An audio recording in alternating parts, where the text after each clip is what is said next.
Bonjour à toutes et tous, à nouveau Samy, cabinet 314 pour la playlist En route pour la compta. Aujourd'hui on va faire une petite vidéo pour savoir à quel moment on doit immobiliser un achat et à quel moment il doit passer en charge. Donc on a fait déjà une vidéo dans laquelle on parlait des immobilisations. Je vous disais que c'était un achat d'un matériel que vous allez utiliser pendant quelques années, d'accord, pendant quelques années.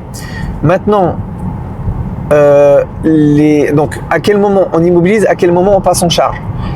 Alors, normalement, quand vous achetez un matériel, quelle que soit sa valeur, et que vous allez l'utiliser sur quelques années, normalement, on doit l'immobiliser.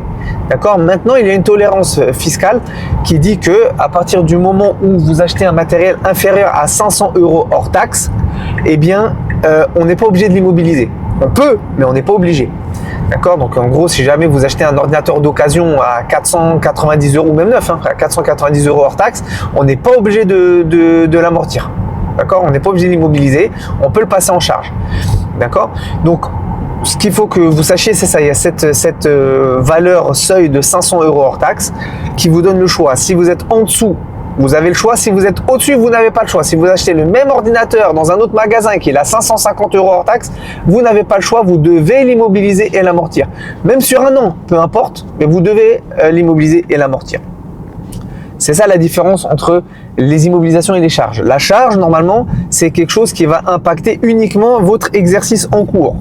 Alors que l'immobilisation, on va l'étaler, on va étaler la charge, donc l'amortissement là en l'occurrence, sur la durée d'utilisation prévisible de ce matériel.